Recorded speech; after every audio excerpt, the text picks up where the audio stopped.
अस्सलामु अलैकुम व रहमतुल्लाहि व बरकातुहू।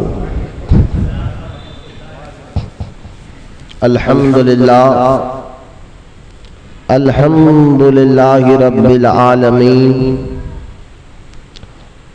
वस्सलातु वस्सलामु अला सय्यिदिल अंबिया वल मुरसलीन व अला आलिहि व अस्हाबिहि अजमाइन। अम्मा बाद वक़ाल अल्लाहु तआला फ़िल क़ुरआनिल मजीद फ़अऊज़ु बिल्लाहि मिनश शैतानिर रजीम बिस्मिल्लाहिर रहमानिर रहीम। मन ज़ल्लज़ी यशफ़अहु इंदहु इल्ला बिइज़्निहि। आमन्तु बिल्लाहि सदक़ल्लाहुल अलियुल अज़ीम। वक़ाल अल्लाहु तआला फ़ी शानि हबीबिहिल करीम इन्नल्लाहा व मलाइकतहु युसल्लूना अलन नबी या अय्युहल्लज़ीना आमनू सल्लु अलैहि व सल्लिमू तस्लीमा। अल्लाहुम्मा सल्लि अला सय्यिदिना व मौलाना मुहम्मद मआदिन जूद वल करम व अला आलिहि व बारिक व सल्लिम सलातन व सलामन अलैका या रसूलल्लाह सल्लल्लाहु तआला अलैहि व आलिहि व सहबिहि व सल्लम। खानक़ाह महबूब औलिया में आने वाले तमाम मुरीद और मुतक़ीद, हमारा यहाँ आना जमा होना सिर्फ अल्लाह ताला की रज़ा है और आपको इताअत इलाही इताअत रसूल सल्लल्लाहु ताला अलैहि वसल्लम पर उनकी तरफ बुलाना है। अल्लाह ताला मुझे भी और आपको भी इखलास के साथ अल्लाह की रज़ा के लिए कहने सुनने से ज़्यादा अमल की तौफीक अता फरमाए। आज ये कि जमाअतुल सानी का महीना शुरू हो चुका है और पहली तारीख है। जमाअतुल सानी में भी बहुत से अकाबिर औलिया इकराम बुज़ुर्गान दीन के और उससे मुबारक आते हैं और इसमें अगर यूँ कहा जाए कि ये महीना जमाअतुल सानी का, बल्कि ये बल्कि महीना यौम अबू बकर सिद्दीक़ रज़ी अल्लाह ताला अन्हु का भी महीना है। इसी जमाअतुल सानी की 22 तारीख को आपका भी उर्स मुबारक अल्लाह की अता उसके फजल और करम से हम बड़े अक़ीदत मोहब्बत के साथ मनाते आते हैं। इंशाअल्लाह उसकी भी तैयारी आगे चलकर होगी। और इसी जमाअतुल सानी के महीने में हैदराबाद दक्कन हिंदुस्तान के लोग जो है इसको हुसैन शाह वली का महीना भी कहते हैं। 11-12 तारीख को इसी जमाअतुल सानी की जो है सरकार सैयदना हुसैन शाह वली रहमतुल्लाहि ताला अलैह का भी उर्स मुबारक होता है। और फिर चंद सालों से तारीख के इख्तिलाफात के बावजूद भी जो है इस महीने में तैयबा ताहिरा आबिदा जाहिदा बीबी फातिमा ज़हरा रज़ियल्लाहु ताला अन्हा का यौम विलादत भी हम मनाते हैं। हम इन अकाबिर अहले बैत अहले सहाबा हो, हम हर एक का यौम उनकी याद मनाने में कभी पीछे नहीं हटते। लेकिन जमाअतुल सानी में ये चंद साल से बहुत ज़्यादा उरूज पर है। यौम विलादत बीबी फातिमा ज़हरा रज़ियल्लाहु ताला अन्हा तो बिल्कुल यौम अबू बकर सिद्दीक़ के करीब आकर मनाया जा रहा है। इस पर भी समझने की कोशिश है। तो अल्लाह का रसम ये भी यौम मनाते हैं। तो आज क्योंकि जमाअतुल सानी की पहली तारीख है तो आज का मेरा उन्वान है हज़रत सैयदना सैयद मोहम्मद जलालुद्दीन रूमी रहमतुल्लाहि ताला अलैह की ज़िंदगी मुबारक और उनके मुताल्लिक़ कुछ बातें आपके सामने सुनाओ। क्योंकि जमाअतुल सानी की 2 तारीख को आपका भी उर्स मुबारक होता है। मौलाना जलालुद्दीन रूमी रहमतुल्लाहि ताला अलैह जिनका मज़ार मुबारक इस वक्त मौजूदा कुनिया में है। कुनिया तुर्की का बहुत मारूफ और मशहूर एक शहर है कुनिया, वहाँ पर आपका मज़ार मुबारक आज भी मौजूद है। जलालुद्दीन रूमी रहमतुल्लाहि ताला अलैह का जैसा ही नाम आता है जहनों में तो फिर वो इश्क और इश्क इलाही, इश्क रसूल और इश्क पीर की वो झलकियाँ एक मुरीद के अंदर जलवागर हो जाते हैं, ताज़ा हो जाते हैं, जो इनकी ज़िंदगी मुबारक में सबक मिलता है।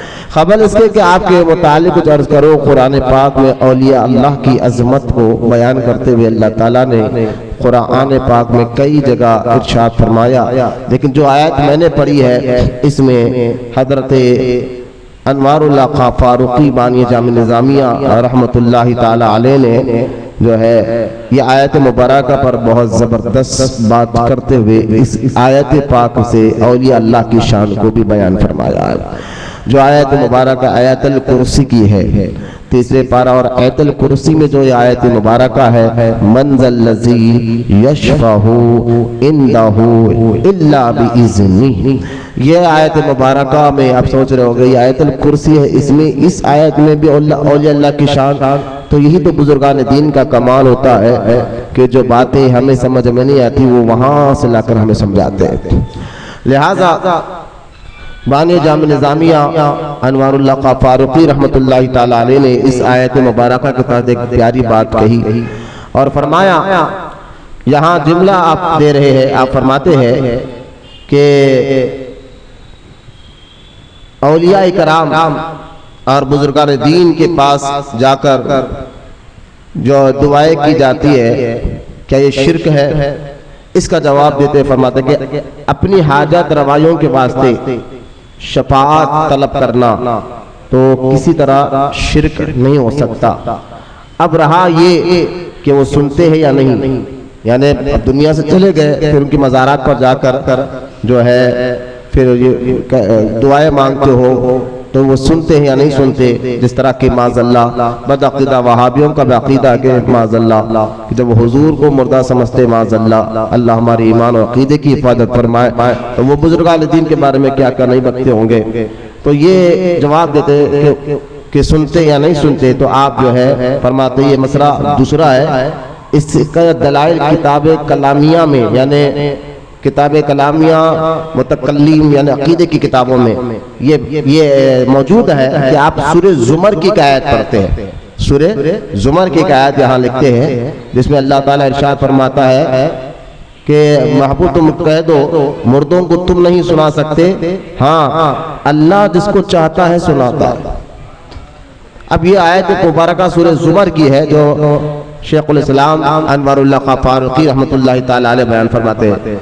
तो अब ये आयत पढ़कर कहते हैं कि जब ये साबित है कि अल्लाह ताला उनको यानी ज़ारईन को जो मज़ारात की ज़ियारत के लिए उन ज़ारईन की बातें सुनाता है, जैसा कि अहादीस में मज़कूर है कि तो दूर रहने वालों के दिल की बातें भी उनको सुना दे, तो क्या ताज्जुब है। और ताज्जुब है और फिर ख़त्ता नज़र इसके कि वो सुने या ना सुने, जब अल्लाह ताला को यही मंजूर है कि उनके नेक नाम करे, जैसा कि अभी मालूम हुआ जिन उमूर में लोग यानी औलिया कराम लोग उनसे शफाअत चाहते हैं, लोग उनसे आकर सिफारिशी चाहते हैं तो खुद उनकी हाजत रवाया कर दे, तो क्या बईद है, इसमें क्या ताज्जुब की बात है। यही वजह है कि बावजूद सदहा साल गुजर गए, हजारों साल गुजर गए, मगर औलिया अल्लाह की कब्रों पर मेले लगे रहते हैं। अगर लोगों की मुरादें उनके तुफैल में हासिल ना होती तो किस गर्ज से इतनी मशक्क़तें उठाकर उनके यहाँ जाए, हजारों रुपये इसाले सवाब के लिए खर्च करे। ये फ़कत मकबूलियत का असर है जो लोग वहाँ जाकर अल्लाह की बारगाह में दुआएं मांगते हैं और उन दुआओं को आप साहिब मज़ार को सिफारिशी और जरिया बनाकर मांगते हैं।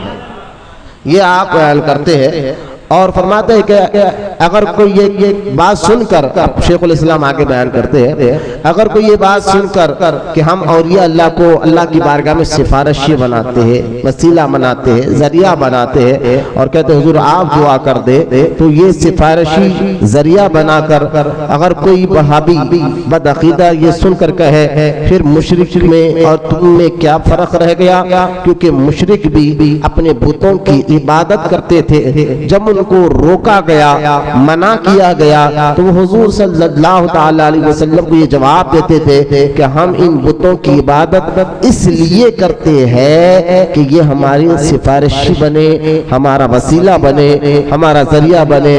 ये कहकर वो जवाब देंगे, वहां भी बदअकीदा ऐसा कहेंगे और फिर ये आयत पढ़ेंगे, मंज़ल्लज़ी यशफ़अहु इंदहु, अल्लाह के यहाँ किसी की सिफारिश नहीं चलती। अब यहाँ शेखुल इस्लाम कहते हैं कि अगर कोई ऐसा सवाल करे तो उसका जवाब ये है कि देखो मुशरिकीन की दोहरी गलती ये थी, एक तो वो बुतों को सिफारिश ही नहीं बल्कि उनकी इबादत भी करते थे। बुतों की क्या करते थे? इबादत भी करते थे। और हम औलिया इकराम की ताज़ीम करते हैं, अल्लाह के नेक बंदों की इज्जत करते हैं, इबादत अल्लाह ही की करते हैं। एक तो मुशरिकीन बुतों की इबादत करते थे, ये एक गलती। दूसरा, उन्होंने अल्लाह की बारगाह में जो सिफारिशी बनाया है, उन पत्थरों को बनाया है, बुतों को बनाया है, जो इस लायक ही नहीं है कि वो अल्लाह की बारगाह में सिफारिश कर सके, वसीला बन सके, जरिया बन सके।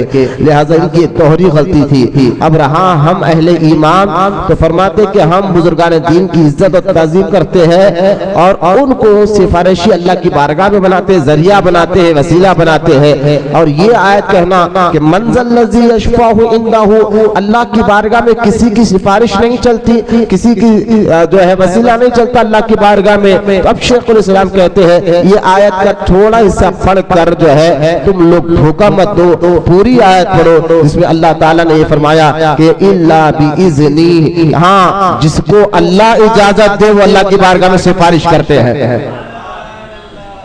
तो मंज़ल्लज़ी यशफ़अहु पढ़कर लोगों को धोखा देना और पूरी आयत ना पढ़ना, ये दुश्मनान इस्लाम का तरीका, मुनाफिकीन का तरीका, वहाबियों का तरीका रहा है। अब शेखुल इस्लाम कहते हैं कि हाँ बेशक अल्लाह कह रहा है मंज़ल्लज़ी यशफ़अहु इंदहु, कि अल्लाह की बारगाह में कौन तुम्हारी सिफारिश कर सकता है। लेकिन फिर क्या कहे, इल्ला बिइज़्नी, ये भी तो आगे अल्लाह ने फरमाया जिसको अल्लाह इजाजत दे, जिसको अल्लाह ताला इजाजत दे वो सिफारिशी बनते हैं। तो अब अल्लाह इजाजत किसको देगा? अब ये खुद शेखुल इस्लाम कहते हैं कि अल्लाह इजाजत अंबिया को देगा, औलिया इकराम को अता फरमाएगा, क्योंकि इज्जतदार बंदे अल्लाह के यहाँ वही है, अल्लाह के नेक और महबूब बंदे। फिर आप वो अहादीस लाते हैं, जब क़यामत का दिन होगा सारे नबी नफ्सी नफ्सी कहेंगे, उस वक्त सिफारिशी हुजूर करेंगे अल्लाह की बारगाह में। तो वहां तो डायरेक्ट मसला है, अल्लाह की बारगाह में कोई बंदा नहीं जाएगा, नबी के जरिए जाएगा और मेरे आका रहमत कौनैन जरिया बनेंगे और शफाअत का दरवाजा खोलेंगे, अल्लाह की बारगाह में जरिया बनेंगे, सिफारिश करेंगे, शफाअत का दरवाजा खोलेंगे। जब हुजूर शफाअत करेंगे उसके बाद अल्लाह ताला आम इज़्न अंबिया को और औलिया अल्लाह को भी इजाजत दे देगा, वो भी अपने अपने चाहने वालों की सिफारिश कर अल्लाह की बारगाह में कहकर उसको जन्नत में लेकर जाएगा। ये बड़ी आयत मुबारका मंज़ल्लज़ी यशफ़अहु इंदहु इल्ला बिइज़्नी के तहत आपने शेखुल इस्लाम मौलाना अनवरुल्लाह खां फारूकी रहमतुल्लाह ताला ने बड़ी प्यारी बात की, मैंने आपके सामने रख दिया। इस आयत मुबारका से भी औलिया अल्लाह की शान, मुकाम और मर्तबा में पता चलता है। हदीस पाक में भी आता है, सरकार मदीना अलैहिस्सलातु वस्सलाम ने इरशाद फरमाया कि अल्लाह ताला ने ये मुझसे कहा, हदीस कुदसी है, अल्लाह ने मुझसे ये कहा कि जो मेरे किसी वली से दुश्मनी रखता है मैं उससे ऐलाने जंग करता हूँ। ये हदीस पाक जो कुरान की आयत तो आप सुन ली, अब हदीस भी सुने औलिया अल्लाह की अजमत पर कि अल्लाह के रसूल सल्लल्लाहु ताला अलैहि वसल्लम फरमाते हैं कि अल्लाह ऐलान कर रहा है कि जो मेरे वली से दुश्मनी करे मैं उससे ऐलाने जंग करता हूँ। वली कौन? जो अल्लाह का दोस्त, अल्लाह का महबूब। वली के कई महीने अक्सर हम बयान में सुनते रहते हैं, जो अल्लाह का कुर्ब हासिल कर ले, अल्लाह का वली, अल्लाह का दोस्त हो जाए, अल्लाह का महबूब बंदा हो जाए, उससे दुश्मनी करना अल्लाह से जंग करने के बराबर है। अब यहाँ पर फुक़हा और मुहद्दिसीन ने एक प्यारी बात कही, वो ये कि देखो किसी हदीस में ये बताया जा रहा है, गौर करें, को उठने बैठने मेरी तरफ, किसी हदीस में ये बात बताई जा रही है कि ये करो तो ये फायदा है, ना करो तो नुकसान है। यानी उसकी तरफ से, अल्लाह की तरफ से अजाब मिल सकता है, सजा मिल सकती है। किसी हदीस के जरिए बात बताई जा रही है। तो अब फुक़हा मुतकल्लिमीन ने इस हदीस की समझ कर बहुत प्यारी बात बताई कि जब अहादीस का ये तरीका है कि किसी हदीस में अगर अजाब का जिक्र आ जाए, अगर ये नहीं करोगे तो अल्लाह की तरफ से ये अजाब होगा, ये करोगे तो सवाब मिलेगा, तो सवाब और अजाब का जिक्र जिस हदीस में आ जाए, तो जो बात करने का हुक्म मिल रहा है, जो बात करने का अल्लाह और उसके रसूल की तरफ से हुक्म मिल रहा है, चाहे वो कुरान और अहादीस के जरिए हो, और फिर वो हुक्म पर अमल करे तो सवाब है, ना करे तो गुनाह है, सजा है। तो वो जो काम है जिसका हदीस में हुक्म मिल रहा है, या तो वो काम फर्ज होगा या तो वाजिब होगा।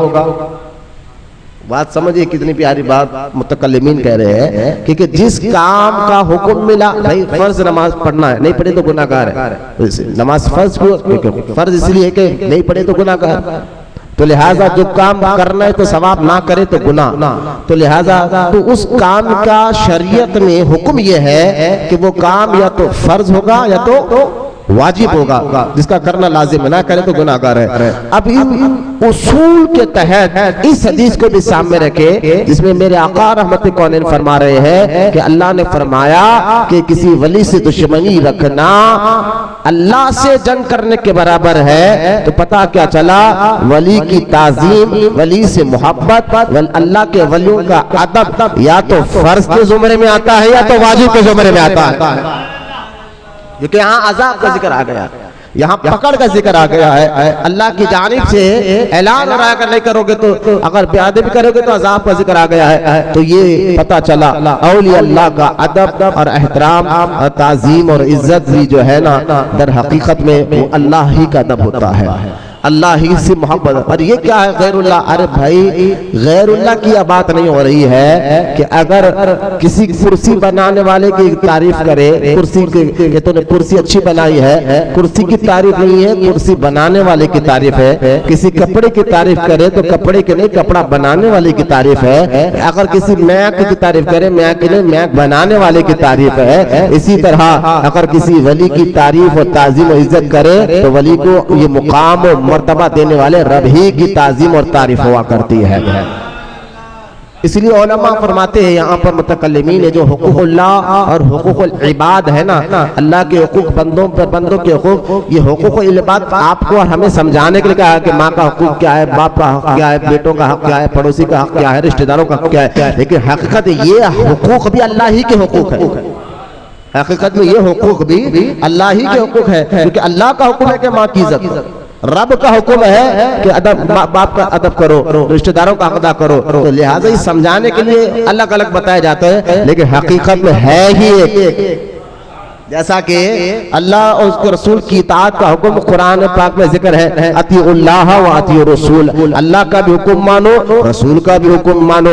तो लिहाजा अगर ये आयत मुबारक पर गौर करें तो मुतकल्लिमीन कहते हैं कि हकीकत में रसूल की इताअत करना और रब की इताअत करना एक है, अलग अलग नहीं है। समझाने के लिए बताया जा रहा है कि रसूल की इताअत करो, और रसूल की इताअत हकीकत में रब ही की इताअत है। रसूल की मोहब्बत हकीकत में रब ही की मोहब्बत है।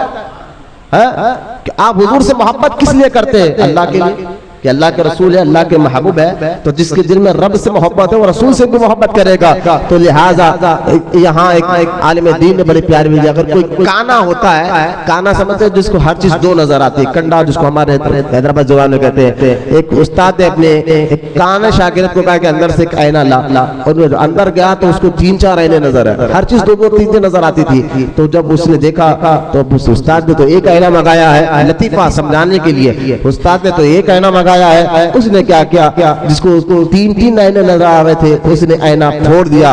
तब दौड़ता बाहर आ कि उस्ताद गजब हो गया। बोले क्या हुआ? कि मैंने तो एक आईना फोड़ा था लेकिन पूरे आईने फुट गए। फोड़ा तो एक ही आईना था लेकिन पूरे आईने फुट गए। तो उस्ताद ने कहा अंदर कमरे में एक ही आईना था, अब तुझे 2 नजर आते हम क्या करें? तो बस काने होते हैं जो कहते कि नहीं अल्लाह का मकाम, अल्लाह का हुक्म अलग, हुजूर का हुक्म अलग है। अरे भाई हकीकत में सारी चीजों में वो मुशाहिदा करता है तो रब की जात का ही करता है।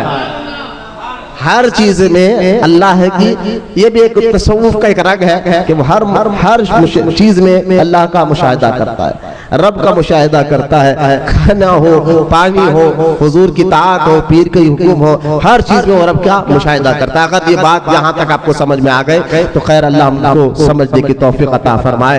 तो लिहाजा औलिया अल्लाह की तारीफ भी अल्लाह की तारीफ है, उनकी इज्जत भी अल्लाह की ताज़ीम और उसकी इज्जत है। लिहाजा मौलाना जलालुद्दीन रूमी रहमतुल्लाह ताला अलैह की पैदाइश 604 हिजरी में हुई। आइए उन्हीं औलिया किराम में से बुजुर्ग का हम जिक्र सुन रहे हैं, जलालुद्दीन रूमी। इनका नाम जो है वालिदैन की तरफ से, माँ बाप जिनके, इनके वालिद का नाम जो है हजरत सैयदना शेख बाहुद्दीन रहमतुल्लाह ताला अलैह। और ये पैदा हुए थे असल में ईरान के इलाके शहर बल्लख में, बल्लख वहां पैदा हुए और 604 हिजरी में पैदा हुए।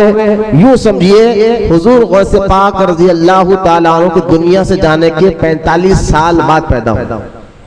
सरकार गौसे आज़म 560 हिजरी में दुनिया से तशरीफ लेकर गए और हजरत जलालुद्दीन रूमी 604 हिजरी में पैदा हो रहे हैं। इस हिसाब से 45 साल बाद गौसे पाक के दुनिया से जाने के 45 साल बाद जलालुद्दीन रूमी रहमतुल्लाह ताला अलैह दुनिया में जलवा हुए बल्लख में, ईरान का शहर बल्लख में। और आप खानदानी एतबार से आप हजरत अमीरुल मोमिनीन सैयदना अबू बकर सिद्दीक रज़ी अल्लाह ताला अन्हु की औलाद मुबारका में से है। अब देखिए हजरत फारूक आजम की औलाद हो, सिद्दीक अकबर की औलाद हो, उस्मान गनी की औलाद हो, उनकी औलादों में भी औलिया अल्लाह पैदा हुए हैं। विलायत जारी है। मौलाए कायनात इस रुतबे में, इस फजीलत में सबसे आगे है कि आपके पास, आपके औलाद में सबसे ज्यादा औलिया अल्लाह पैदा होते हैं। ये फजीलत अलग है, अफजलियत अलग है, दोनों में फर्क होता है फजीलत और अफजलियत में। जैसा कि आप देखिए यूसुफ अलैहिस्सलाम नबी, उनके वालिद हजरत जो है याकूब अलैहिस्सलाम वो भी नबी, फिर उनके दादा यूसुफ अलैहिस्सलाम के दादा हजरत इसहाक अलैहिस्सलाम वो भी नबी, फिर उनके परदादा इब्राहिम अलैहिस्सलाम वो भी नबी। अब ये गौर करें फजीलत और अफजलियत का फर्क एक आसान नज़र में समझाना चाहता हूँ कि अब देखिए यूसुफ अलैहिस्सलाम के वालिद नबी, दादा नबी, परदादा नबी, लेकिन इस तरह जो हुजूर की बारगाह में अलैहिस्सलाम हमारे आका के दादा वालिद अब्दुल्ला नबी नहीं, दादा हजरत अब्दुल मुत्तलिब नबी नहीं, परदादा ऊपर जाकर अब्दुल मुनाफ तक मिल वो भी नबी नहीं है। लेकिन यूसुफ अलैहिस्सलाम के वालिद नबी, दादा नबी, परदादा नबी। तो अब क्या है, तो बात यही है यूसुफ अलैहिस्सलाम की ये फजाइल है, लेकिन अफजल हमारे नबी है। ये फजाइल में आपकी फजीलत है, लेकिन अफजल कौन है? हुजूर अकरम अलैहिस्सलाम की जात है। तो इसी तरह मौला अली के फजाइल बहुत है। ये बहुत आसान करके मैं समझा रहा हूँ फजाइल और अफजलियत में फर्क क्या होता है। हजरत मौलाए कायनात के फजाइल बहुत है, लेकिन अफजल अबू बकर सिद्दीक है। सहाबा में अफजल अबू बकर सिद्दीक है रज़ी अल्लाह ताला अन्हु। आप फजाइल लेकर क्या आप ये कहेंगे नहीं फजाइल ज्यादा है तो अफजल भी यही है, तो फिर ये कहता फिर यूसुफ अलैहिस्सलाम पर भी आ जाएगा कि माज़अल्लाह के वो हुजूर से भी अफजल हो गए है। तो हाँ, हजरत मौलाए कायनात के फजाइल में से एक बहुत से फजाइल अल्लाह ताला ने आपको अता फरमाया, उनमें आपकी औलाद में विलायत चल रही है, इसमें कोई शक नहीं है। हम भी कह रहे हैं औलाद में चल रही है, अहले सुन्नत का अकीदा है, लेकिन इसका मतलब ये नहीं कि अबू बकर सिद्दीक की औलाद में कोई वली नहीं है, फारूक आजम की औलाद में कोई वली नहीं है, उस्मान गनी की औलाद में कोई वली नहीं है। इसका मतलब हरगिज ये नहीं है। लिहाजा हजरत अबू बकर सिद्दीक की औलाद में भी औलिया अल्लाह पैदा हो रहे हैं आज भी, जैसा कि मैंने भी जलालुद्दीन रूमी रहमतुल्लाह ताला अलैह का जिक्र फरमाया।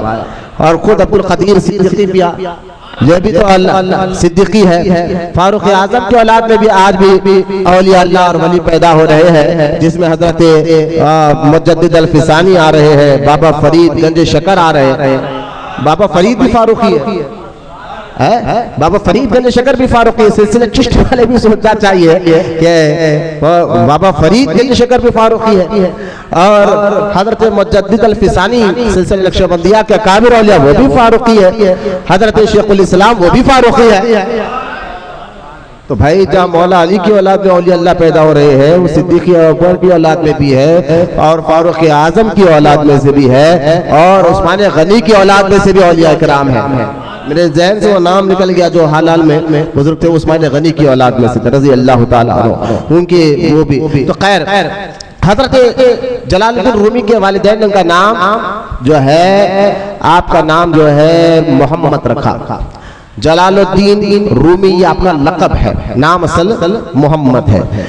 आप 604 हिजरी में पैदा हुए क्योंकि आपके वालिद जो है अपने वक्त के बहुत जबरदस्त आलिम थे। तो आपने अपने साहबजादे की भी तरबियत बहुत जबरदस्त की और उनकी तरबियत ऐसी जबरदस्त की कि इल्म ज़ाहिर में भी कमाल अता किया, इल्म बातिन में भी कमाल अता किया।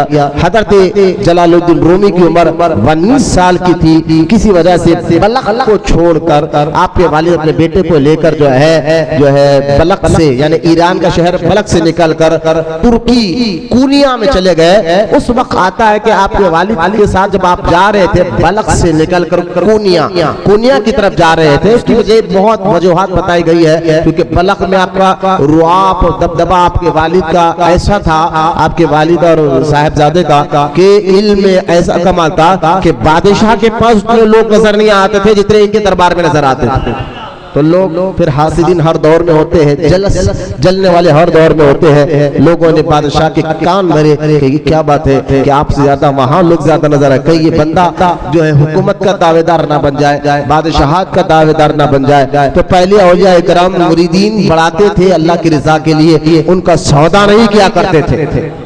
आज के जैसा नहीं क्या आप जितने ज्यादा मुरीद है फिर वो आप पीर साहब आकर कहे कि मैं तो फला को सपोर्ट करता हूँ तुम भी करो, ये बेचना कहता है। लिहाजा वो ऐसा नहीं थे कि वो जो लोग थे बुजुर्गान दीन वो अपने सौदा नहीं करते थे, मुरीद भी अल्लाह की रिजा के लिए बना करते थे।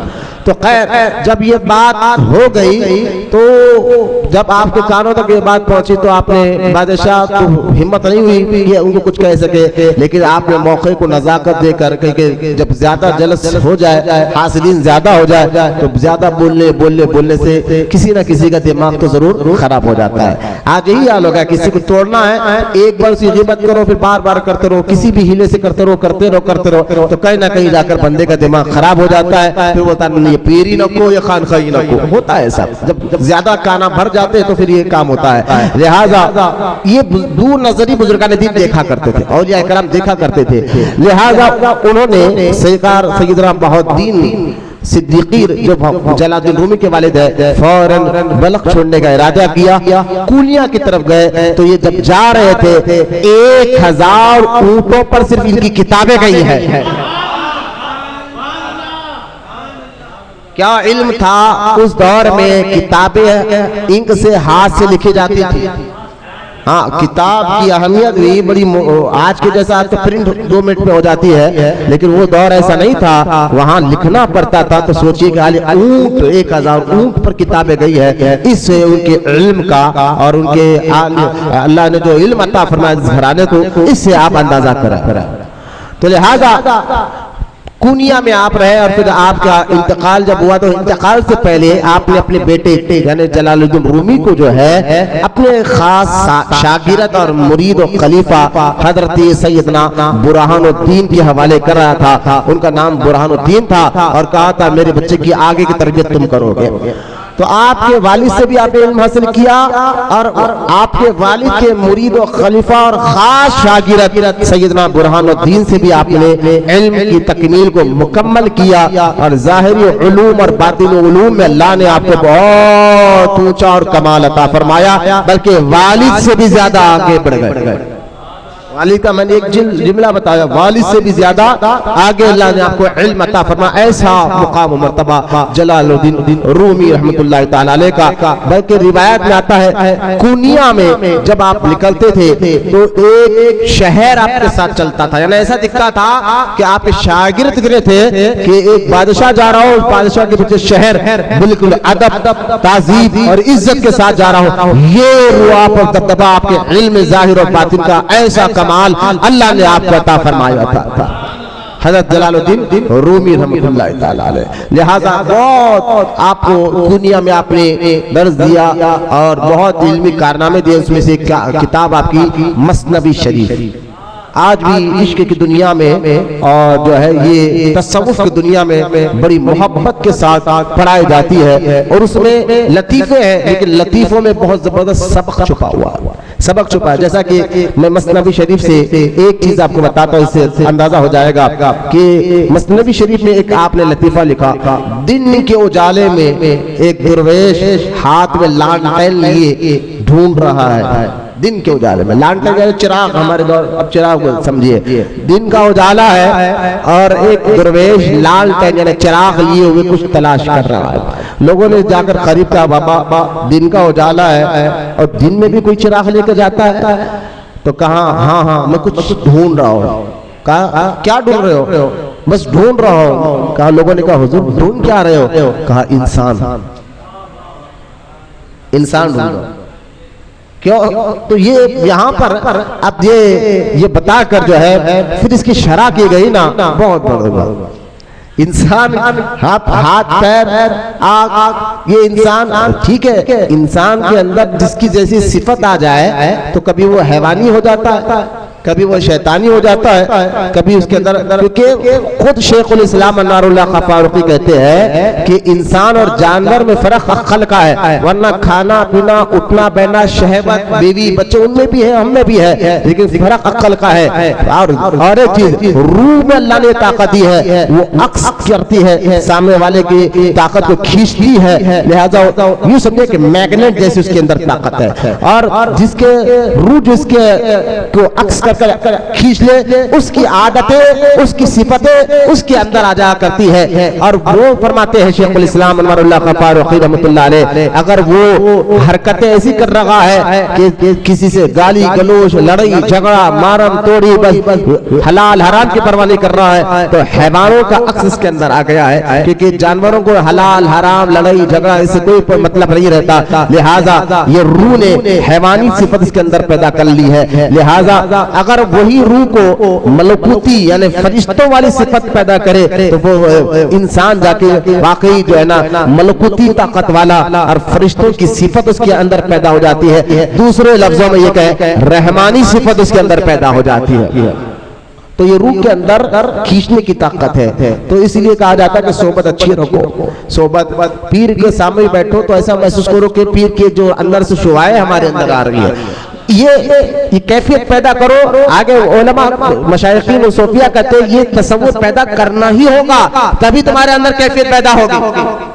तो खैर इंसान वो जो जिसके अंदर मलूकी ताकत हो, फरिश्तों वाली सिफत हो, नमाज रोजा, वो हकीकत में इंसान है। उस दौर में मौलाना रूम ने क्या लतीफा देकर इशारा का, इंसान तो है लेकिन हकीकत में इंसान नजर नहीं आ रहा है। जो सामने को पीछे को उसको क्या इंसान कहेंगे? जो जाहिर में कुछ हो बातिन में कुछ हो उसको क्या इंसान कहेंगे आप? लिहाजा इंसान वो होता है जिसका जाहिर भी पाक हो, जिसका बातिन भी पाक हो, और जो आखिरत की फिक्र रखता हो और मलकूती ताकत उसके अंदर पैदा करने की कशिश रखता हूं। खैर आगे चल के मैं बताऊंगा आपको कि ये कैसे पैदा होगी हमारे अंदर ये ताकत। ये बहुत आसान मौलाना रूम ने बताया है। लिहाजा जलालुद्दीन रूमी की किताब रहमतुल्लाहि तआला अलैह मसनवी शरीफ ऐसे एक किस्से कहानियों से भरी हुई है, जिसमें आपने हलाल हराम के मसले एक लतीफे में समझा दे, इंसानियत के मसले समझाए हैं, और ये तसव्वुफ में बड़ी मोतबर किताब है। आपका इल्मी कारनामे और आपका मुकाम मर्तबा तो यूं ही था, लेकिन साथ ही साथ जो है आप अक्सर अपने खास शागिर्द को कहते थे अभी भी मुझे एक तलब है, एक अजीब सी एक तड़प मेरे अंदर है, जो महसूस हो रहा है कि मेरे प्यास अभी मुकम्मल नहीं हुई और मैं अभी भी प्यासा हूं। लोगों ने कहा हुजूर आप इतने बड़े आलिम, अब वालिद की मिसाल लेकर समझा, उससे आगे आपको अल्लाह ने और इल्म अता फरमाया, और फिर भी तड़प आपके अंदर है। बोले कहा हाँ कुछ तो है जो अभी महसूस करा रहा है अंदर से कि मैं मुकम्मल नहीं हुआ। यहाँ आपकी तड़प है, और इधर हुजूर सैयदना शम्स तबरेज़ी, हाँ शम्स तबरेज़ रहमतुल्लाहि तआला अलैह, इनका मज़ार दो रिवायत है कि एक पूर्णिया में है, दूसरा मुल्तान में, पाकिस्तान के इलाका मुल्तान में है। तो लिहाजा शम्स तबरेज़ी के बारे में मोतबर है कि आप इमाम जाफर सादिक के बेटे सैयदना इस्माइल की औलाद में से सैयद थे, और सैयदना इस्माइल जो इमाम जाफर सादिक के बेटे हैं इस्माइल, इन्हीं की सैयदना इस्माइली की औलाद में मखदूम अशरफ शमनानी भी आते हैं। हाँ मखदूम अशरफ शमनानी भी आते हैं। लिहाजा हाँ मूसा काजिम भी आपके बेटे हैं इमाम जाफर सादिक के, लेकिन और भी बेटे थे ना।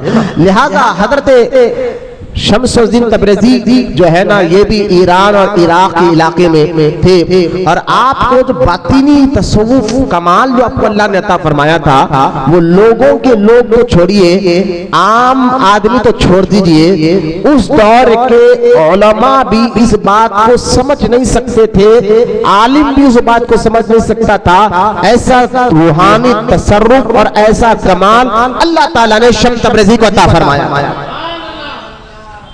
और उस दौर में जैसा कि मंसूर बिन हल्लाज का ये वाकया रहमतुल्लाह ताला अलैह कि आपने जब ये मारिफत का जाम पिया तो जुबान से अनल हक निकला, यानी ये जब आवाज आई थी मंसूर बिन हल्लाज को, हक कौन है, तो जुबान से ये निकला हक तू ही है, लेकिन लोगों को सुनने में अनल हक, मैं हक हूं, मैं हक हूं। लिहाजा फिर फतवा ये निकाला गया कि आपको जो है सूली पर चढ़ाया गया। तो बातें ऐसे है कि तसव्वुफ के, रूहानियत के, वो बात हर एक को समझ में नहीं आती है। बुखारी शरीफ में इस तरफ हदीस में इशारा है, सैयदना अबू हुरैरा रज़ियल्लाहु ताला अन्हु ने फरमाया था कि कुछ बातें ऐसी है जो हुजूर से मैंने 2 तरीके के इल्म सीखा, कुछ ऐसी है जो मैं तुम्हें बता देता हूँ, लेकिन कुछ ऐसी है अगर मैं तुम्हें बता दूं तो मेरे तुम सर निकाल दोगे, सर खत्म कर दोगे।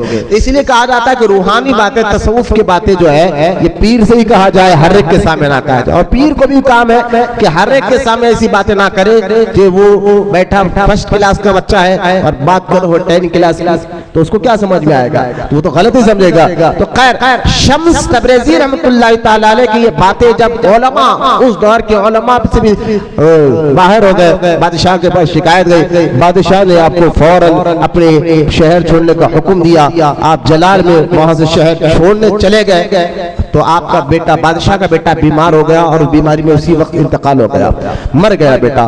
तो बादशाह को बड़ा अफसोस हुआ कि ये हो ना हो, मैंने जो शम्स तबरेज़ी को बेइज्जत कर निकाला है उसकी सजा मिली है। फौरन फौज को भिजाया और बड़ी भाग दौड़ कर शहर अभी छोड़े नहीं थे, एक शहर के किनारे आपको फिर से बादशाह सिपाही लेकर आए, हाथ पैर जोड़कर बादशाह के महल में गए और शम्स तबरेज़ी के कदमों में गिरकर कहा, हुजूर आपकी बेअदबी गुस्ताखी करना था, मेरा बेटा मर गया, बड़ी बेटे से बड़ी मोहब्बत करता था। तो आपने कहा मुझे क्यों बुलाया गया, क्यों? कहा हुजूर दुआ कर दीजिए अल्लाह से कि मेरा बेटा फिर से जिंदा हो जाए। पहले तो आपने इनकार किया, लेकिन जब बादशाह हद से ज्यादा आजिज़ी इनकिसारी के साथ रोने लगा तो आपने दुआ फरमाई और फौरन अल्लाह ने उस बच्चे को जिंदगी अता फरमा दी।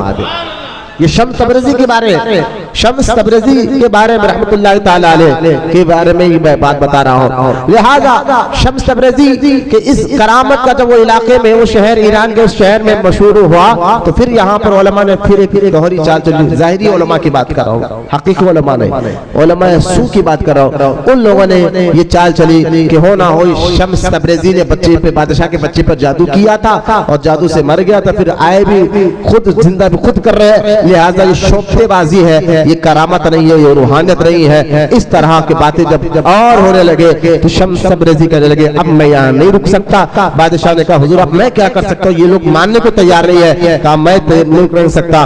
फौरन शम्स तबरेज़ी रहमतुल्लाह ताला अलैह उस शहर को छोड़ रहे। वही बादशाह का बेटा जो मर चुका था, उसने कहा बाप वजह मुझे भी इजाजत दे, अब सारी जिंदगी मैंने इनके हवाले कर दिया है, मैं इन्हीं के साथ रहूंगा। और वालिद की इजाजत देकर वो शहजादा का बेटा, अब वहां से आप ईरान से निकलकर मुल्तान में आए। वो दौर बाबा बहाउद्दीन ज़करिया मुल्तानी का दौर था रहमतुल्लाह ताला। ये दौर बाबा बहादुर ज़करिया मुल्तानी का दौर था। वहां पर आप आए और वहां रहने लगे मुल्तान में। और फिर आपने अपनी शागिर्द जो बादशाह का बेटा था उसको कहा कि किसी से आगमन कर लाओ, हमें कुछ जो पकाना है। आप मजदूरी करते थे, जहां जाते वहां मजदूरी करते, उसी से खाना खाते। ये आपके शम्स तबरेज़ी की आदत मुबारक थी, लकड़ी तोड़कर लाकर बेचते खाते। तो लिहाजा शम्स तबरेज़ी रहमतुल्लाह ताला अलैह के बारे में मुख्तसर आपको समझा रहा हूँ, जलालुद्दीन रूमी के पीर मुर्शिद कैसे थे। लिहाजा मुरीद के कहने, हजरत के कहने पर वो बच्चा निकला और आग मांगने के लिए, लेकिन मुल्तान में उस वक्त किसी ने आग नहीं दी, बल्कि किसी ने आपको झिड़कियां दिया और एक शख्स ने तो इंतहा कर दी, आपके शागिर्द आपके मुरीद को मार दिया। इतना मारा के चेहरे पे सुल्लीन आ गई, यानी उस दौर समझाने के लिए कह रहा हूं, जख्म आ गए। आप आए वापस खानखा में तो हजरत शम्स तबरेज़ी ने चेहरा देखा, पूछा क्या हुआ, तो सारा वाक़या सुनाया। तो आपको इंतहाई जलाल आया। जलाल में आप जो है अपने खानखा के बाहर निकले। आप जो फ्री में दे सकते वो चीज यहाँ के लोग नहीं दे रहे। इतना गुस्सा आप जलाल आया और आपने सूरज की तरफ देखकर कहा कि ऐ शम्स तू थोड़ा अपनी गर्मी को तेज कर दे, मैं अपने पकवान अपनी रोटी को पकाना चाहता हूँ। ये कहना था, अचानक गर्मी बढ़ गई।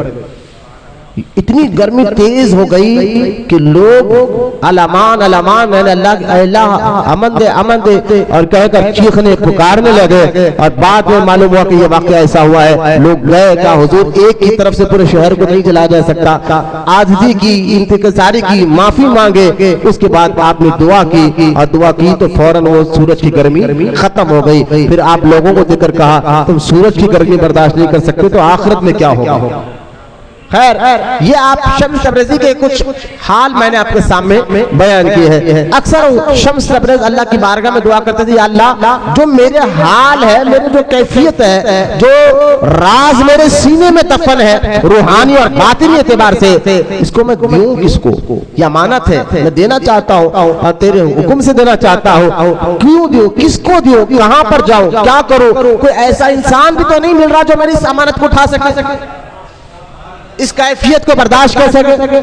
भाई पीर के पास, पीर की रूहानियत से मुरीदों के अंदर जलाली भी कैफियत आती है, मलाली भी कैफियत आती है। जैसा कि हजरत बाबा फरीद गंज शकर रहमतुल्लाहि तआला अलैह के जलाल का नाम साबिर पाक है,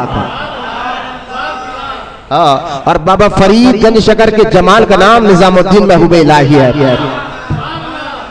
तो ये रंग जो था रूहानी एतबार से आप दुआ करते, इशारा हुआ शम्स तबरेज़ी को, तुम कूनिया चले जाओ, नाम इशारा हुआ कूनिया चले जाओ।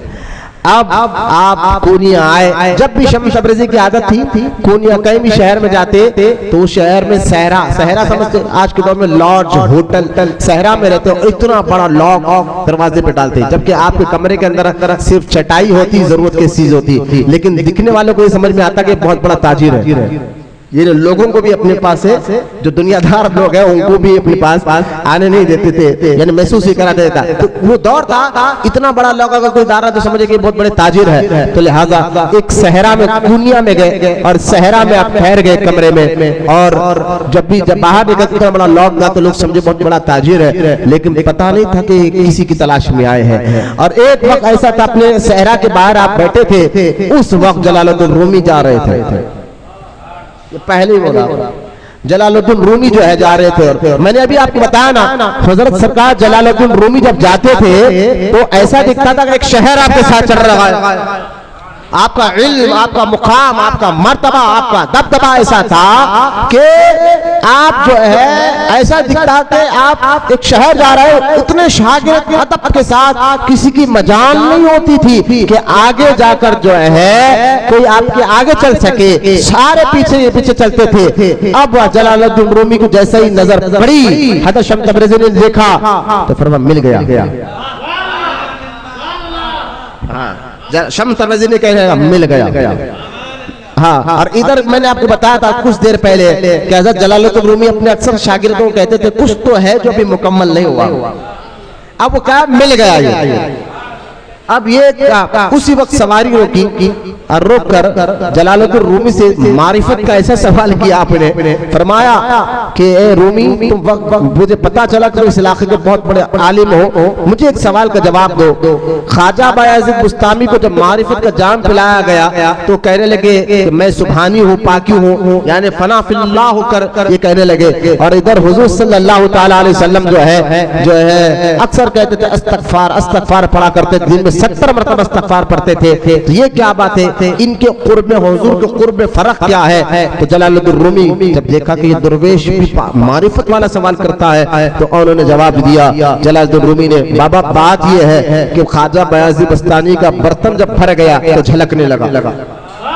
मारिफत की रूहानियत का बर्तन जब भर गया तो छलकने लगा, तो अपने फना फिल्लाह होकर कहने लगे मैं पाक हूँ, मैं पाक हूँ। और हुजूर सल्लल्लाहु तआला अलैहि वसल्लम का बर्तन बड़ा ऊंचा है, जब भी तरक्की होती तो नीचे की तरक्की को देखकर रूहानी तौर से माज़अल्लाह गुनाह, नबी तो मासूम होते गुनाहों से। एक तसव्वुफ की एक बात बता रहा हूँ, इस्तिग़फ़ार दिन में 70 मरतबा हुजूर पढ़ा करते थे। तो यहाँ सोफिया कहते हैं कि माज़अल्लाह गुनाहों के तौबा के लिए नहीं, वो तो हमारी तरबियत के लिए पढ़ते थे, और साथ ही साथ नबी से कोई गुनाह हो ही नहीं सकता। तो 70 मरतबा इस्तिग़फ़ार पढ़ने का क्या है, रोज बरोज हुजूर के जो दर्जे अल्लाह के करीब होते थे ना, तो इस दर्जे को देखकर कहते अल्लाह मैं तौबा करता हूँ, इससे बड़ा दर्जा तूने अता फरमाया है।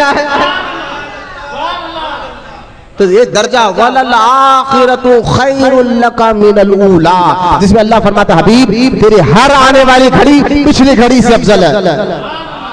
रोज बरोज हुजूर अल्लाह के कुर्ब का दर्जा पाते रहते हैं। तो लिहाजा ये तसव्वुफ की मारिफत की बात थी, ये सुनना था। हजरत शम्स तबरेज़ी को एक रंग चढ़ गया, वज्र खाकर बेहोश हो गए। इस जुमले पर लोगों ने आपको उठाकर, शागिर्दों ने उठाकर वहां साइड में किया। अब दूसरी मर्तबा एक हौज के किनारे बैठकर जलालुद्दीन रूमी रहमतुल्लाह तआला शागिर्दों को बुला रहे, ये सीधा शम्स तबरेज़ी लोगों को हटाते हटाते करीब चले। एक तो उस दौर में किसी की मजाल नहीं थी कि आपके सामने बैठ सके, और खास तौर जब आप दर्स दे रहे हो उस वक्त तो किसी की हिम्मत नहीं होती थी कि कोई अपने सर पैर भी नीचे नहीं करता था। ये हाल था अदब का, शागिर्दों का, और वहां पर शम्स तबरेज़ी लोगों को चीरते हुए आगे चले। तो सारे शागिर्द कहने लगे ये कौन बाबा। दूसरी मुलाकात हो रही है, शम्स तबरेज़ी की मुलाकात जलालुद्दीन रूमी से दूसरी बार हो रही है कि ये कौन है बाबा, ऐसा चले गया करीब चले गया। कोई शागिर्द के अदब का लिहाज रखते हुए, जाने जो उठने बैठने वालों को मेरी तरफ देखे, लिहाजा अदब का लिहाज करते हुए, ताज़ीम का लिहाज करते हुए, शागिर्द को किसी हाथ तो नहीं पकड़ा, लेकिन चेहरे पे थोड़ी सी तकलीफ हुई कि भाई ये बंदा ऐसा अचानक चल गया उस्ताद के करीब गए। जाकर शम्स तबरेज़ी ने पूछा कि मौलाना ये क्या कर रहे हो? कहाँ पढ़ा रहा हूँ। अच्छा ये किताबें क्या है? तो अब ये मौलाना रूमी समझे कि तो दुर्वेश है, वही पहले तो मुलाकात हो गई थी। यार दुर्वेश लोगों को क्या पता है कि ये मतलब ये मस्त लोग हैं, इनको क्या पता है क्या बदला जाए। कहा बाबा ये वो इल्म है जिसको आप नहीं समझ सकते, इस किताबों में वो इल्म है जिसको आप नहीं समझ सकते। तो अब शम्स तबरेज़ी ने फरमाया अच्छा जब मैं समझ ही नहीं सकता तो फायदा क्या। उसको उठाकर जो है, दो रिवायत है कि आपने आग लगा दी, दूसरी बात में उठाकर पानी में फेंक दिया। अब पानी में फेंक दिया, मैंने बताया ना उस दौर में किताब बड़ी मेहनत मशक्कत से लिखी जाती थी। एक किताब के लिए कई दिन चले जाते थे। आज तो मैंने कहा आपको मशीन है, आपको 1 घंटे 10 मिनट में भी किताब तैयार मिल जाती है। वो दौर ऐसा नहीं था, एक किताब लिखने के लिए महीनों लग जाते थे। जितनी बड़ी किताब हो तो उसमें सालों लग जाते थे। इमाम बुखारी रहमतुल्लाह तआला ने कितने साल लगाए, 32 साल या 20 साल के करीब लगा बुखारी शरीफ लिखने के। तो एक एक किताब की बड़ी अहमियत होती थी। लिहाजा वो किताब जब हौस में, पानी के हौस में डाल दिए, आप इतना आपको जलाल आया कि बाबा ने क्या कर दिया। इतने साल की मेहनत जिसमें मैंने इल्म कलाम, इल्म फ़िक़्ह के बड़े बड़े हर दौर में हालात बदलते रहते थे, उसके तहत फतवे भी आते हैं। बहुत सी चीजें मैंने जमा की है। तो ये धर्म से गिरा दिया और चले गए और जाकर गुस्से से निकलने लगे। तो मौलाना ने कहा बाबा तुमने ये क्या कर दिया, मेरी इतनी साल की मेहनत पानी में गरक कर दी। आपको पता है उस किताबों में क्या था, कैसी कैसी बातें थी, और आपने उठाकर डाल दिया उसमें। शम्स तबरेज़ी ने जब देखा कि जलालुद्दीन रूमी बहुत गुस्से में आ गए, आगे बढ़े, अच्छा हाथ डाला और झटका, ये तेरी किताब, दूसरी किताब ला, ये ले तेरी किताब। पानी से निकाला, बल्कि पानी उसमें टपक रही, धूल टपक रही,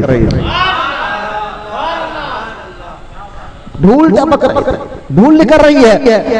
अब जलालुद्दीन रूमी हैरान है, शागिर्द अभी तो पानी में फेंका, निकाला तो उसमें पानी में फेंका, धूल निकल रही है। सारी किताब जैसे थे वैसे ही है। अब जलालुद्दीन रूमी ने फरमाया बाबा ये कहा, ये वो इल्म जो तेरी समझ में नहीं आएगा, तेरी समझ में नहीं आएगा। अब ये कहना था ना हजरत जलालुद्दीन रूमी की, अब प्यास बढ़ गई, तलब बढ़ गई। क्या हासिल करना चाहता है? बोले हाँ, छोड़ सो मेरे पास आधा। अब हाल ये हुआ, आप फौरन अब यहाँ आपकी और जलालुद्दीन रूमी रहमतुल्लाह ताला अलैह की शम्स तबरेज़ी की मुलाकातें बढ़ने लगे और मुलाकातें ऐसी बड़ी, पढ़ना पढ़ाना चला गया है, पढ़ना खत्म, पढ़ाना खत्म। अब जो शहर जिसके पीछे चलता था वो शागिर्द परेशान है, कहाँ है वो हजरत अब कमरे के अंदर बैठे हुए, बस दोनों की बातें चल रही है। भाई ये कुछ वक्त ऐसा आता है, कुछ टाइम ऐसा आता है जिसमें पीरो मुर्शिद मुजाहिदा कराते हैं, इसको चिल्ला बोला जाता है। कुछ देखना है तो ये समझिए कि और साफ कर जो है पत्थर को और नगीना बनाया जाता है, चमकाया जाता है, ये मुर्शिद का लाजिम है। अब कहाँ है, बोले वहां अंदर। अब ये कई महीनों बस नमाज के लिए कर रहे। अब जो जलालुद्दीन रूमी के लिबास बरख मैंने ऐसा लिबास पहना करते थे, शाहाना, आलिमों को पहनना भी चाहिए शाहाना लिबास, लेकिन अब दुर्वेशाना लिबास यानी पेमन वाले, यानी बातिल की ऐसी तरबियत चल रही है जिसमें नफ्स से अकल निकाला जा रहा है, तकब्बुर निकाला जा रहा है, आलम मलकूत का सैर कराया जा रहा है, बैठे बैठे आलम नासूद आलम मलकूत की सैर की कराए जा रहे हैं, रूहानी तरक्की यानी अर्श आज़म के जलवे कराए जा रहे हैं। लेकिन हुआ ये कि जितने लोग थे ना वो लोग हज़रत शम्स तबरेज़ी के बारे में गैर गलत बोलने लगे। जब से ये बाबा आया ना हमारे खूनिया में, तब से हमारे उस्ताद बिगड़ गए, ये पढ़ना पढ़ाना छोड़ दिया। हो सो ना हो हमारे इस बाबा ने कुछ जादू कर दिया। हाँ, वली को वली पहचानता, आम आदमी ना पहचाने, वली को वली ही पहचानता है। तो लिहाजा सबने कहा कि हो ना हो कि ये हो गया है, वो हो गया है, ऐसा हो गया, वैसा हो गया। बात एकदम यहाँ तक के मौलाना रूम के बेटे तक दुश्मन हो गए शम्स तबरेज़ी, बेटे तक दुश्मन हो गए, शागिर्द दुश्मन हो गए। लेकिन जो है ना एक कमरे के अंदर बस तरबियत चल रही है, महीनों गुजर गए हैं, एक अजीब सी रंग चढ़ गया है और आखिरकार जो है शम्स तबरेज़ी को भी कानों में बात पहुंची कि दुश्मन बहुत ज्यादा हो गए हैं। अचानक एक रात बगैर कुछ कहे शम्स तबरेज़ी वहां से चले जाते, खूनिया से चले जाते। जब बगैर कुछ कहे चले, जब सुबह जलालुद्दीन रूमी ने देखा कि उसने उस पीर मुर्शिद मौजूद नहीं है, अब आप पीर की मोहब्बत में फना फिल शेख हो चुके थे। हर जगह आप सोहबत दिन हो या रात, उन्हीं की सोहबत, उन्हीं की बातें, उन्हीं की खूब में बैठने की आदत हो चुकी थी। लिहाजा अब रंग ऐसा चढ़ गया कि न खाने का होश रहा, न पीने का होश रहा। एक दिन, 2 दिन, 3 दिन, लोग सब 1-2-3 दिन में समझ जाएंगे। जैसे जैसे दिन गुजरते जाते पीर की मोहब्बत में बस दिन रात रोना है। ये रंग अजीब था ना, दीवाने को सारा जहां देखता है, दीवाना खुदा जाने कहां देखता है। लिहाजा वो रंग ऐसा चढ़ गया, हर कोई समझ रहा है कि क्या, लेकिन हालात बिगड़ है। अब वो रंग चढ़ लगा है। अचानक आप बस होश नहीं, जिसके पीछे शहर चलता था आज वो बेहोशी में फिर रहा है, गलियों में फिर रहा है, बाजार की तरफ फिर रहा है, एक दुकान के सामने से जा रहे, होश नहीं है, ना कपड़े का होश है, ना कुछ होश नहीं है। बस मोहब्बत तसव्वुफ और तरीक़त की पहली सीढ़ी का भी नाम है। मोहब्बत जब मजबूत हो जाए ना तो फिर रंग चढ़ने भी लग जाता है। लिहाजा मोहब्बत में आप इतना रंग चढ़ गए कि यहाँ तक एक दुकान के सामने आप जा रहे थे तो वहाँ दुकान सुनार का काम करना, जो लोग और जो मारते सुनार ठक मारना शुरू कर रहे हैं, चांदी को लोग गालाने के लिए जब मार रहे हैं तो ये ठक मार रहे हैं, इधर आपके दिल पर जो है ज़र्ब लगा, ऐसी कैफियत तैयारी हो गई, पीर की मोहब्बत में वश करने लग गए। ये आपकी कैफियत हो गई थी। फिर बाद में आपके बेटे को मालूम आ गया वहाँ है, तो आपके बेटे अपने वालिद की हालत को देख का फिर आप दोबारा शम्स तबरेज़ी को वहाँ पर लाया गया, फिर से आपके वही महफिलें शुरू हो गए। और इसीलिए मौलाना रूम खुद फरमाते हैं, आप फरमाते मौलाना रूम, मौलवी हरगिज ना शुद्ध मौलाए रूम, मौलवी हरगिज ना शुद्ध मौलाए रूम ता गुलाम शम्स तबरेज़ी ना शुद्ध। फरमाते हैं कि मौलाना रूम उस वक्त तक ना मौलवी हो सका, मैं तो सिर्फ मौलवी ना हो सका, उस वक्त तक मैं मौलवी ना हो सका जब तक मैंने शम्स तबरेज़ी की गुलामी अख्तियार ना कर ले।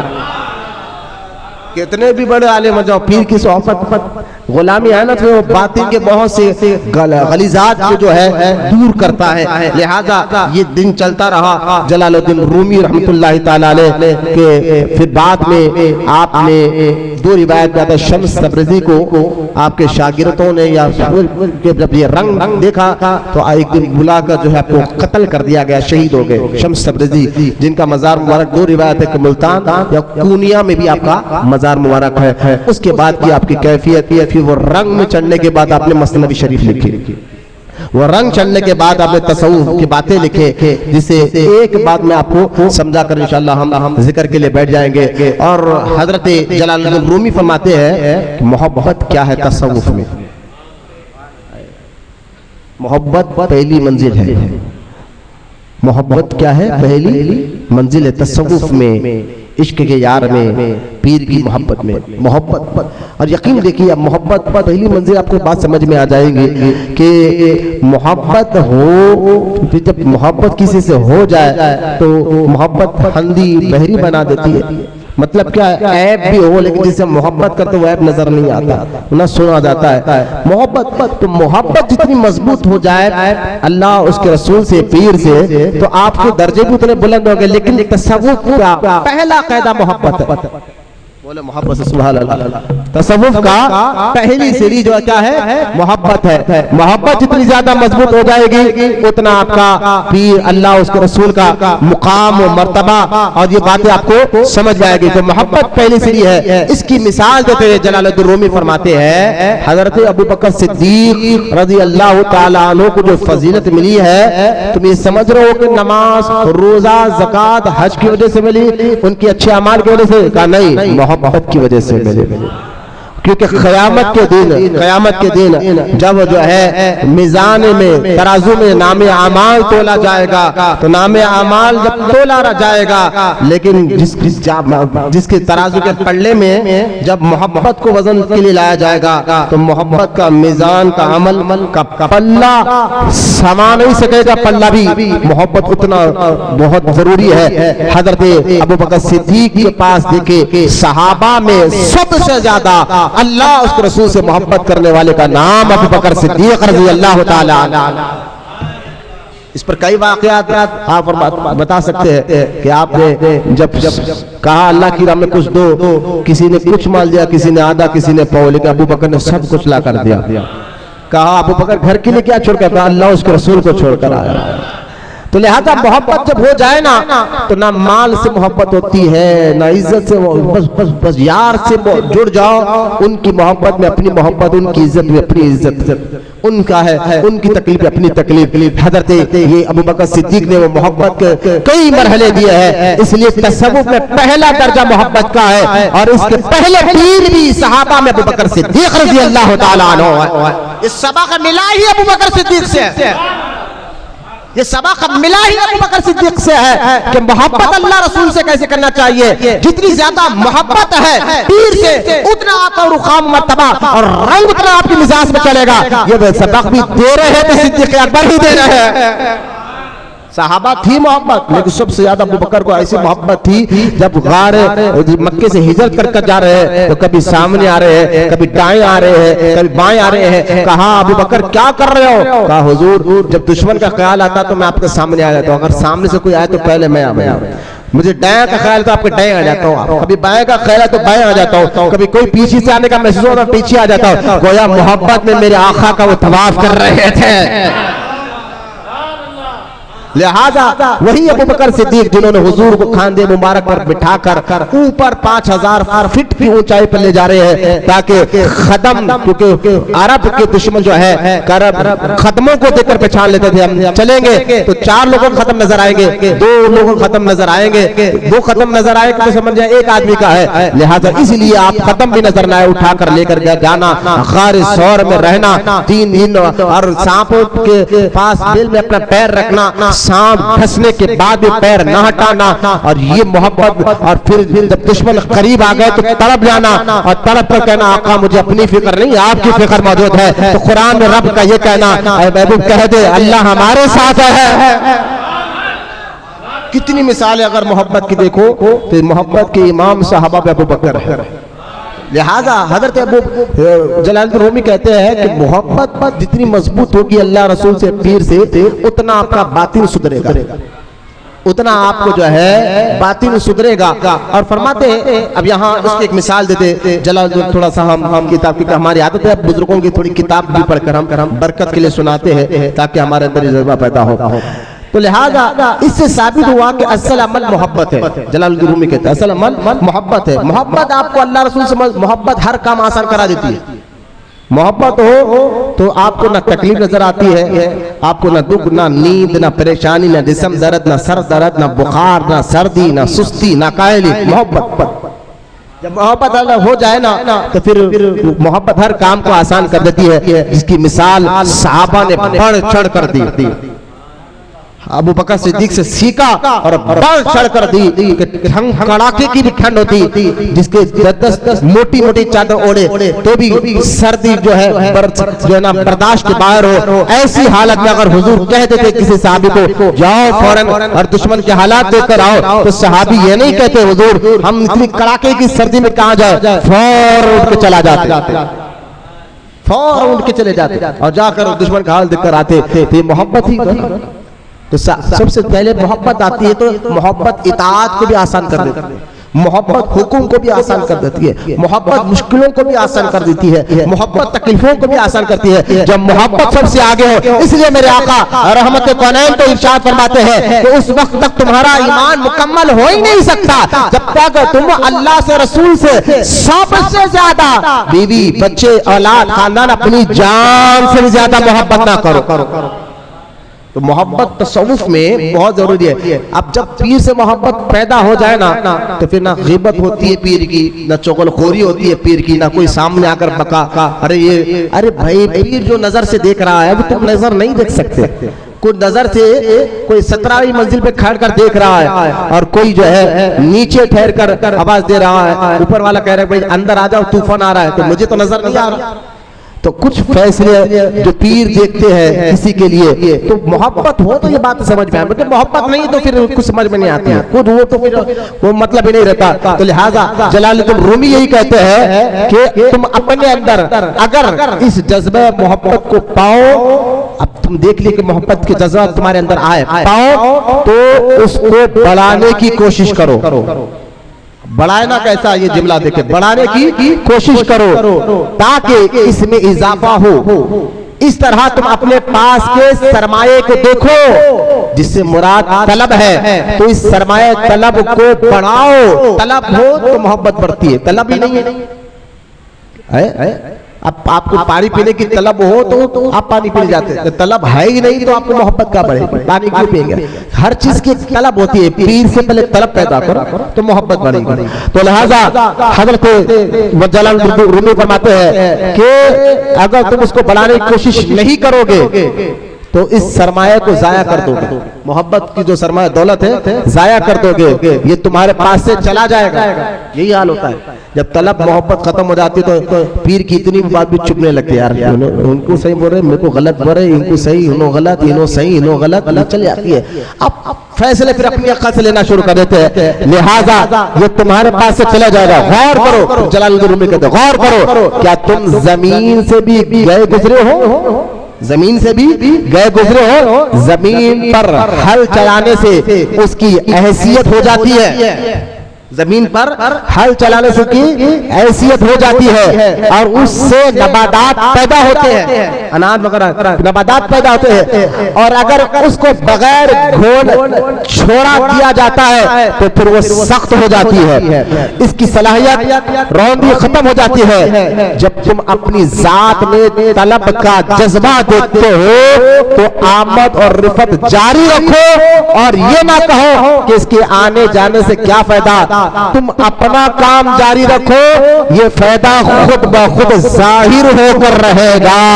गौर करो, किसी शख्स का किसी दुकान की तरफ जाना बगैर गर्ज के नहीं होता, इसमें कोई ना कोई फायदा छुपा जरूर होता है। हक ताला रोजी अता फरमाता है, लेकिन अगर कोई शख्स घर बैठे रहे तो दर हकीकत वो इस्तिग़ना का दावा करता है, रोजी उतर कर नहीं आएगी।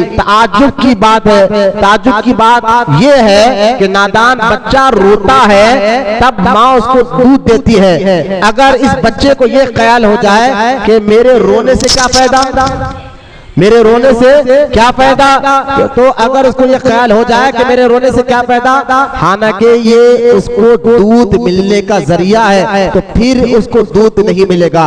इससे जाहिर हुआ इस रोने के जरिए से दूध मिलता है। अगर कोई ये सोचे इस रुकू और सजदे में क्या फायदा, जैसा बच्चे की मिसाल दे रहे, बच्चा रोता है, बच्चा अगर रो क्यों भाई, रोने से तो माँ को पता चल दूध की जरूरत है, तो तुम्हें तलब कैसे होगी नमाज रोजे से। अगर कोई तो इससे क्या फायदा, अरे भाई जैसा बच्चे का रोने जरिया है दूध पीने का, नमाज रोजा इबादत पीर की मोहब्बत जरिया है रब का खुर्ब हासिल करने का, अल्लाह का खुर्ब हासिल करने का। लिहाजा आप फरमाते कि मोहब्बत तलब से बढ़ती है, और तलब को अगर छोड़ दिया जाए तो तुम बंजर जमीन की तरह हो जाओगे, तुम्हारे अंदर जमीन बंजर हो जाएगी और तलब बढ़ जाओगे। तो अब कहा तलब कैसे बढ़ाए, कहा कोशिश जारी रखो, कोशिश को जारी रखो, अल्लाह से रसूल से मोहब्बत करने के जो जरिए हैं उस पे अमल करते रहो, तो तलब बढ़ेगी, जरिया बढ़ेगा, और तुम मोहब्बत में अल्लाह उसके रसूल से मोहब्बत करने लग जाओगे तो अल्लाह तुम्हारे जाहिर और तुम्हारे बातिन में रूहानियत का आला मुकाम अता फरमाएगा। लिहाजा तसव्वुफ का पहला सबक आपने बता दिया, मोहब्बत। तरीकत का पहली सीढ़ी है मोहब्बत। मोहब्बत है तभी तो आप मुरीद बने ना, मोहब्बत है अल्लाह से रसूल से, तो अब जरिया क्या है, नमाज रोजा भी है, पीर भी है। तो इसी जरिए को पकड़ने के लिए तो आप बने ना, अपनी आखिरत संवारने के लिए, रब को राजी करने के लिए तो मुरीद बने ना, हाथ पैर चुमाने के लिए नहीं है, ना पीर में ऐब निकालने के लिए। तो लिहाजा तलब को जारी रखो और मकसद अल्लाह की रजा रखो, तो इंशाअल्लाह। वरना तुम छोड़ो, मेरे को जरूरत नहीं, पीर की जरूरत नहीं है, तलब वगैरह, तो तुम बंजर जमीन हो जाओगे। जैसा अगर जमीन पर हल नहीं चलाया गया तो बंजर हो जाती है। तो लिहाजा फरमाते जलालुद्दीन रूमी, मोहब्बत की तलब को बढ़ाते रहो, अल्लाह दुनिया और आखिरत में तुम्हें कामयाबी अता फरमाएगा। लिहाजा 670 हिजरी में जलालुद्दीन रूमी रहमतुल्लाहि ताला अलैह दुनिया से तशरीफ लेकर गए, यानी 74 साल 74 ईयर में आप दुनिया से तशरीफ लेकर गए। आपका मज़ार तुर्की के बड़े शहर कोनिया में आज भी मौजूद है। अल्लाह की बारगाह में दुआ है अल्लाह तमाम को कहने सुनने से ज्यादा अमल की तौफीक अता फरमाए। अल्लाह ताला हमें सच्चा आशिक रसूल बनाए। अल्लाह ताला बुजुर्गान दीन की मोहब्बत के साथ साथ उनकी तालीमात पर भी अमल की तौफीक अता फरमाए। वमा अलैना इल्लल बलाग वल्हम्दुलिल्लाहि रब्बिल आलमीन।